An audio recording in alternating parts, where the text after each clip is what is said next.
There are tons of MVP snubs throughout MLB history, but there are also many players who had the misfortune of having a historic year, and the same year another player had an even more historic year. So let's look at some non-MVPs who picked the wrong year to have an MVP-level season. Totally sports-esque. Major League. For great non-MVP seasons, you can go all the way back to the year that the first BBWAA MVP award was given out in 1931. That year brought another typical year for Babe Ruth, but at the same time, it was his worst in a while.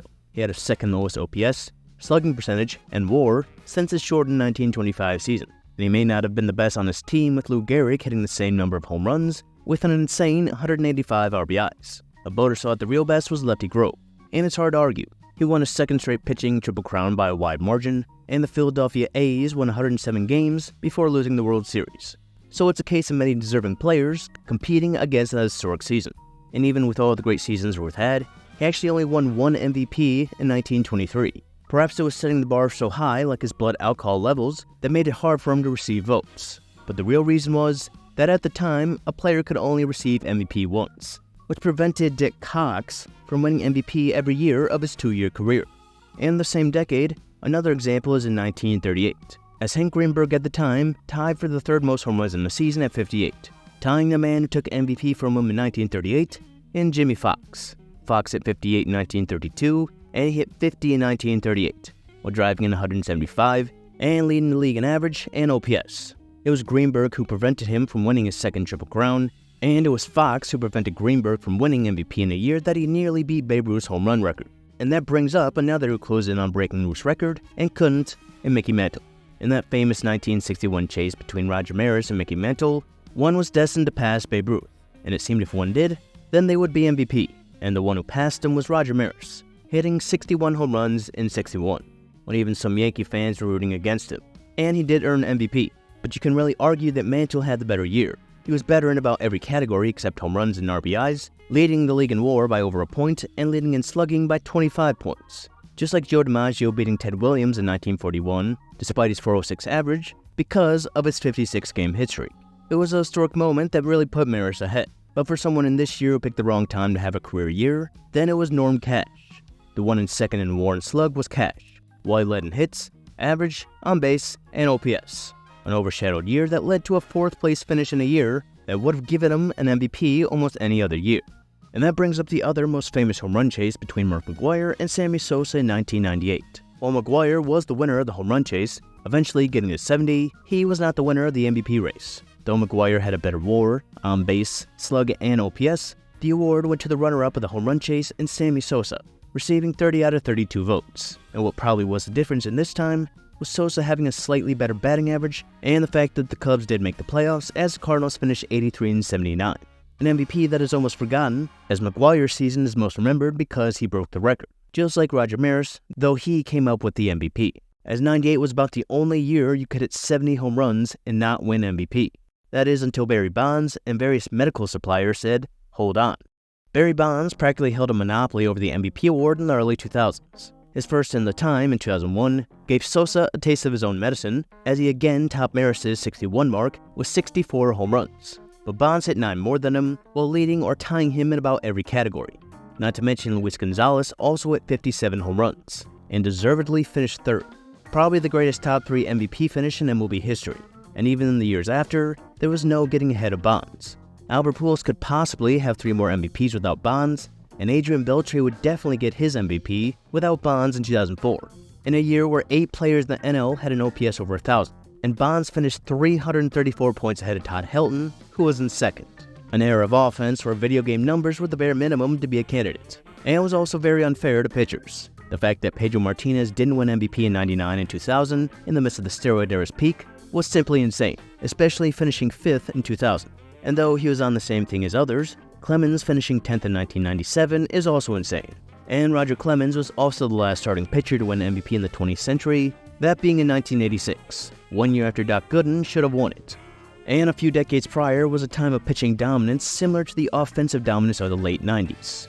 In the year of the pitcher in 1968, where 2 starting pitchers deservedly won MVP in Bob Gibson and Denny McLain, and in a year where these 2 pitchers pitched a combined 640 innings and gave up a combined 111 runs, seasons from Dave McNally, Louis Tiant, and Juan Marichal could easily win a Cy Young and possibly MVP in a different era. And the next starting pitcher MVP came 3 years later from Vida Blue. In that season where he pitched 312 innings with a 1.82 ERA and became the only pitcher besides Sandy Koufax to pitch at least 300 innings, strike out 300, with an ERA under 2 and a whip under 1,000, all that overshadowed what Wilbur Wood did. He nearly did the same thing, and his WAR was 2.5 points higher, while throwing more innings with a 1.91 ERA.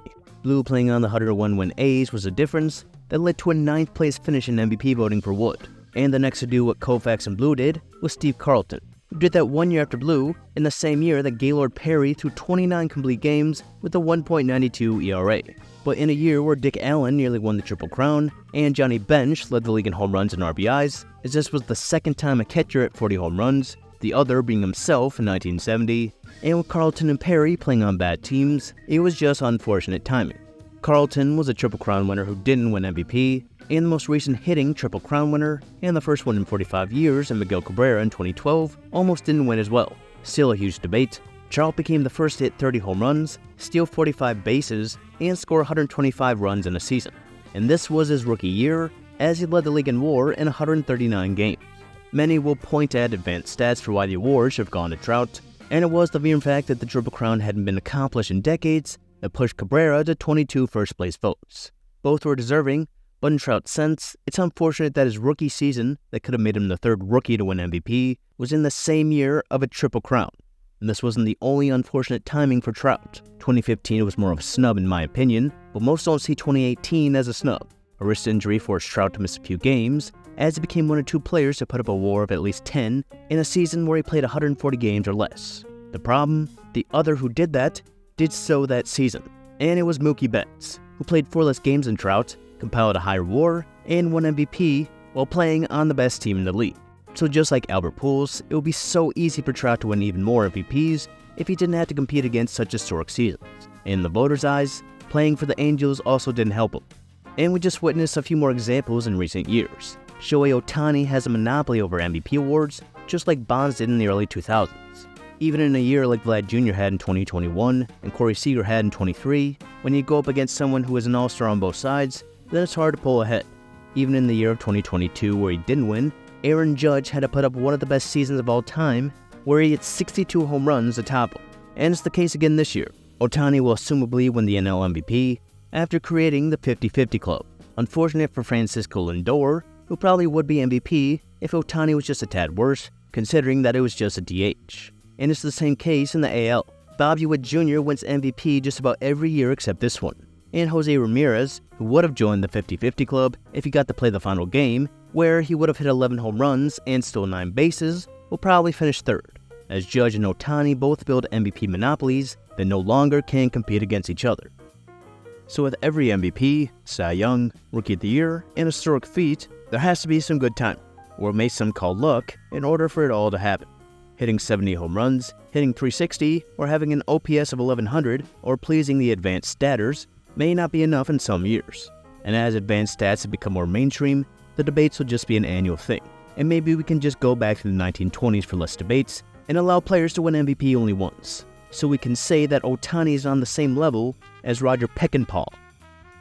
Hopefully you like this video, and if so, please consider liking and subscribing for new videos every week. Thank you.